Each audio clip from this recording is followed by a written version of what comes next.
Muy buenos días, amigos, ¿cómo estás? Guillermo Flores de atiempo.tv, A Tiempo Medio Digital. Tengo el gusto de estar acompañado por la doctora Yorelis Acosta. Sí. Sí, ¿sí lo pronuncié bien, doctora? Perfecto. Sí, venezolana, de la Universidad Central de Venezuela. Sí. Sí, y tengo bastantes amigos, bastantes compañeros, bastantes lazos con Venezuela. Desde que estudio ahí en Colombia yo y me toca la crisis humanitaria y que me ofrezcan hacer una entrevista contigo es un placer. Gracias. ¿Cómo estás, doctora? Gracias, muchísimas gracias por invitarme. Doctora, vámonos directo al tema para no hacer tanto bullo. ¿Es real, es mito la crisis venezolana? Es muy real y hay muchos indicadores objetivos. Si lo quieres ver desde afuera, uno de los indicadores más recientes es ver la cantidad de venezolanos que han salido del país en los últimos años. Venezuela no es un país que sufriera o estudiara ese proceso de la migración. Por el contrario, Venezuela fue receptora de migrantes desde los años 50. Tenemos colonias de portugueses, españoles, italianos y luego una segunda ola en los años 70 de América Latina. Pero tenemos 5 años saliendo en cantidades muy alarmantes y es cuando el mundo empieza a mirar a Venezuela y decir, bueno, ¿qué pasa? Que la gente se está yendo por distintas vías.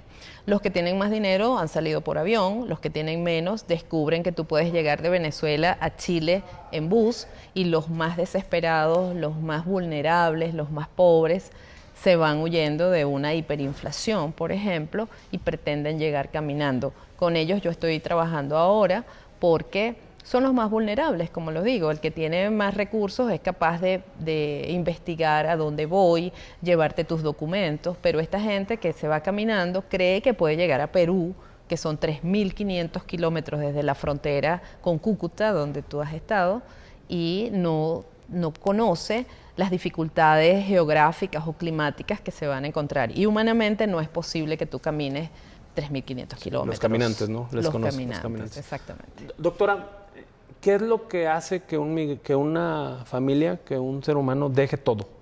Sí. Deja su historia, deja su familia, deja sus amigos. Muchos están estigmatizados los migrantes. Aquí en México lo sufrimos. Pero yo les digo que no son turistas, son migrantes. Claro. Sí, ¿qué es lo que hace que migren? En el caso venezolano son dos los factores que siempre han afectado al país y que pudieran caracterizar la crisis. Uno es el tema de la inseguridad. Venezuela hoy día sufre de mucha violencia, de muchos homicidios y se mide por un indicador que es la tasa de homicidios y tenemos una tasa muy alta. El otro indicador es el tema económico. Tenemos más de un año en hiperinflación. Digamos que los indicadores más conservadores dicen que este año podemos cerrar con 1.000.000% de inflación. Eso es terrible, no hay manera de que tú salgas ileso de esto, te tienes que preparar mucho económicamente y lo que yo trabajo, que yo hago psicología social y política, es prepararnos también psicológicamente, es protegernos psicológicamente para vivir en un país en crisis.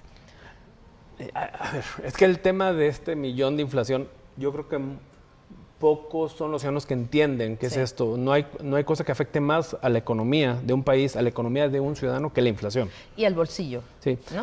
Al bolsillo del ciudadano común. ¿Cómo se lo explicas? O sea, ¿cómo un ciudadano mexicano que nos está viendo ahorita a través de tiempo puede decir esto es 1.000.000% de inflación? Bueno, nosotros deberíamos tener un indicador de inflación de un dígito.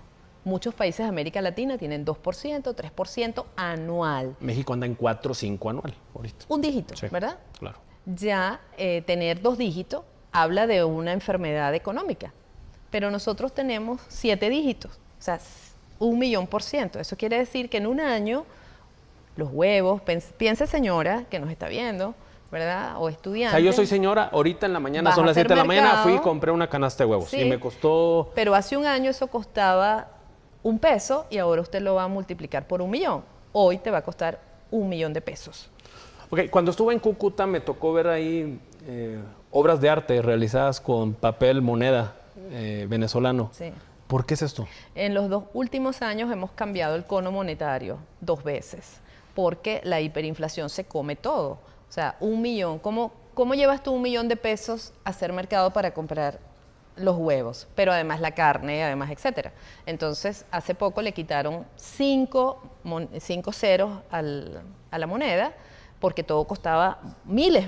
Entonces deciden quitarle eso, pero la inflación sigue siendo lo mismo.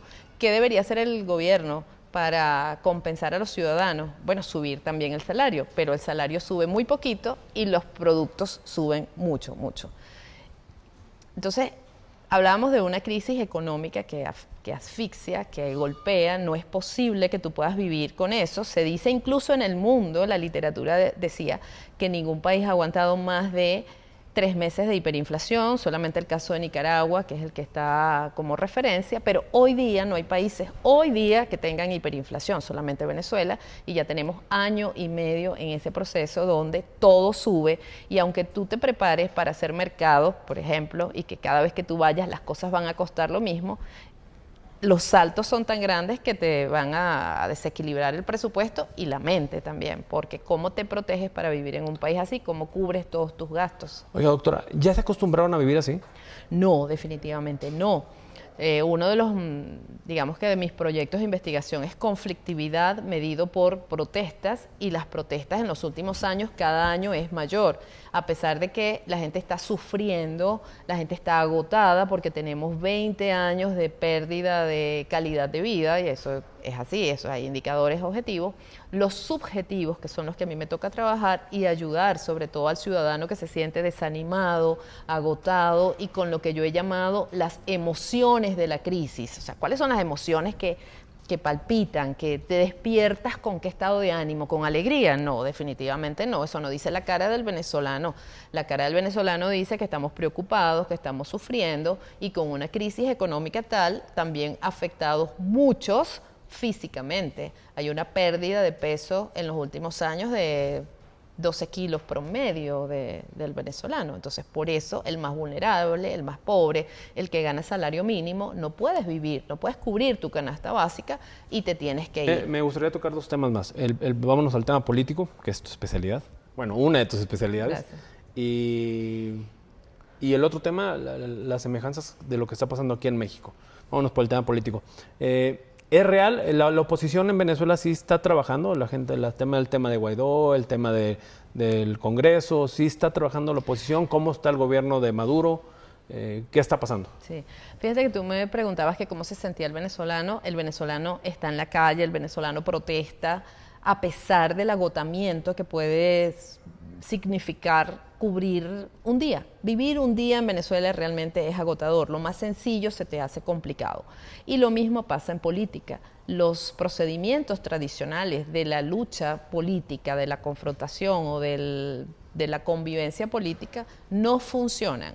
O sea, ir a elecciones es muy complicado, y el chavismo, ¿verdad? Estamos hablando desde 1999 a la fecha, hizo unas cosas que fueron muy efectivas para ellos, para perpetuarse en el poder, que es romper el equilibrio de poderes y romper la institucionalidad del país. Hoy día todas las instituciones públicas están en manos del chavismo, además de con fidelidad política. Por ejemplo, el CNE, el Consejo Nacional Electoral, las señoras que están en la directiva fueron militantes del partido de gobierno, cuando la ley dice que no debes tener ninguna afiliación política para que puedas hacer un trabajo realmente objetivo. Entonces ellas se postulan, se retiran del partido, dicen ya no somos más chavistas, ahora somos independientes. Y de vamos la noche a la mañana soy independiente. Exactamente, o sea, ya mi corazón no es rojo, yo voy a hacer un trabajo objetivo. El trabajo no es objetivo. Hay un desequilibrio entonces en todo lo que se hace y mucha ventaja para el gobierno. Pelear así es muy diferente. Otra de las cosas que hizo el gobierno fue quitarle financiamiento a los partidos políticos. Entonces los partidos políticos tienen que buscar su propio financiamiento para hacer campaña. ¿No hay financiamiento público para los partidos políticos? Legalmente. No hay. Okay. Pero además a las empresas privadas, que también son formas de financiamiento, las tienes muy fiscalizadas, y además, digamos que otra estrategia del gobierno ha sido inhabilitar administrativamente a todos los candidatos que pudieran hacer peso o que comiencen a capitalizar. Guaidó está inhabilitado, ¿no? No está inhabilitado porque es el presidente de la Asamblea Nacional, bueno, okay. pero no puede salir. No, él es el presidente de la Asamblea Nacional, pero no puede salir del país. Pero si recordamos algunos nombres muy emblemáticos, Leopoldo López, Capriles, Todos ellos estuvieron presos, inhabilitados administrativamente, retirados de sus cargos y no pueden hoy lanzarse a ninguna contienda política. O sea, van a querer registrarse y no van a poder. Exacto. Y bueno, cada vez que surge una persona, un líder que pueda capitalizar esta lucha de oposición, el gobierno incluso lo ha hecho con sus internos, porque una de las cosas que hizo Chávez es que todo aquel que pudiera hacerle sombra, así fuese de su propio partido, también iba para afuera.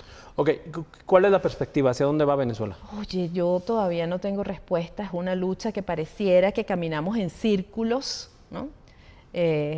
Una lucha... ¿Avanza, no avanza? No avanzamos. Es un juego que está trancado. Se han hecho varios escenarios de conversación. Ninguna de las partes quiere ceder. Por supuesto, ese es el trabajo del gobierno, no dejar el poder a costa de lo que sea. Y a costa de lo que sea es empobrecer el país, empobrecer a la gente, no incluir personas de otras posiciones políticas, políticas e incluso académicas, porque en un país normal, cuando tú tienes una dificultad económica como la que tenemos nosotros y tu grupo de gobierno no es capaz de solucionar, tú puedes llamar a las universidades, tú puedes llamar a expertos, tú puedes llamar a gente de otros partidos políticos a que nutran tu estrategia, y esto no lo ha hecho el gobierno. Para el gobierno lo más importante siempre ha sido fidelidad política por encima de crecimiento económico o de inteligencia. Doctora, ¿y el posicionamiento internacional sobre la crisis en Venezuela, qué opinión tienes al respecto? Como tenemos en esta perspectiva 20 años, al principio la imagen que vendió el gobierno es de que Chávez era el paladín de los pobres, de que Venezuela era un país donde había mucha desigualdad y que él vino a ser el justiciero de los pobres, pero eso fue comunicación política, simplemente. Pero hubo países que sí creyeron en esa estrategia. Y además, cuando hubo mucho dinero en Venezuela, también aportó mucho. Nuestro presidente, pues, Argentina, compró voluntades internacionales. Hoy día hay otro escenario, otros países que se han pronunciado contra lo que está sucediendo en Venezuela. Es una democracia débil, incluso algunos especialistas piensan que ya no hay democracia en Venezuela, que es un autoritarismo, y caracterizar hoy día no es dictadura, no es una dictadura como la de Cuba en los años 60, 70, 80, ¿verdad?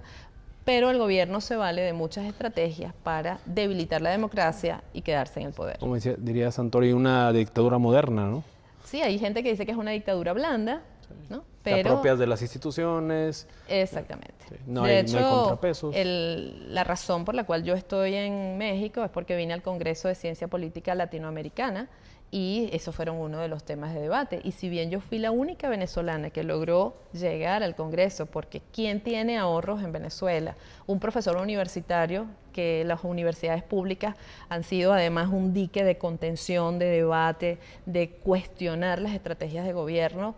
Pues nosotros, hoy día un profesor universitario gana menos de $10 al mes. Al mes. Y el salario mínimo está en $5, por ejemplo. Entonces, ¿cómo un profesor sale? Sí, pero están migrando, ¿no? Claro, entonces, bueno, los profesores los tenemos, los talentos los tenemos fuera. Tú me has comentado que te has tropezado gente por acá de muy buen nivel.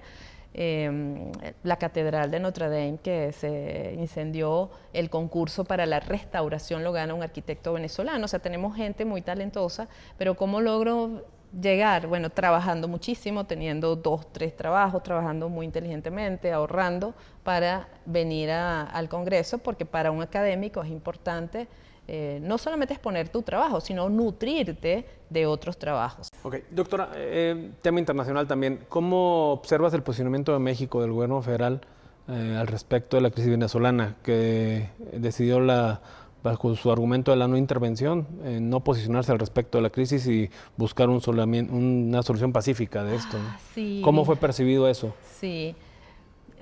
Yo procuro de verdad no expresar mi opinión en relación a otros, porque así como yo veo que explicar lo que pasa en Venezuela, entender lo que pasa en Venezuela es sumamente difícil, la política nacional de ustedes para mí también puede ser incomprensible. Entonces yo daría mi opinión sobre algunas piezas de un rompecabezas muy complejo que no lo tengo, ¿no?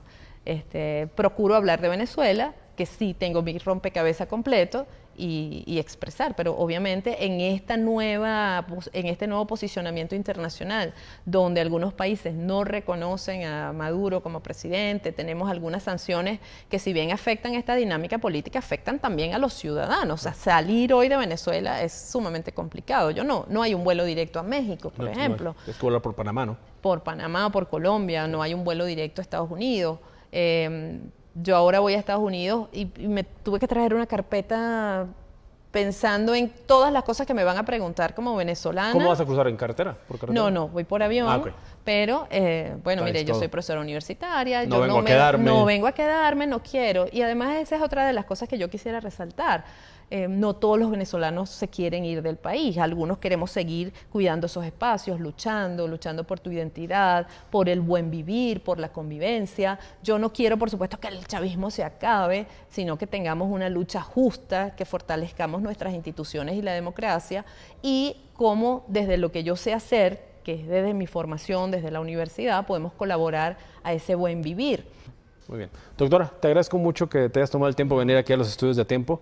Un gusto, como siempre, platicar con amigos de Venezuela. Bueno, muchas gracias. Hay una hermandad muy grande entre México y Venezuela, sí, histórica. Sí, y por eso siempre hay como esas dos dimensiones, esa dimensión política donde hay acuerdos, pronunciamientos, y una dimensión más afectiva, que es la de los ciudadanos. Yo me he sentido muy bien, muy acogida, la he pasado muy bien, he hecho estos lazos y te agradezco enormemente el espacio que nos has dado para hablar de Venezuela. A las órdenes. Muchas gracias. Nos vemos, amigos. Cuídense mucho.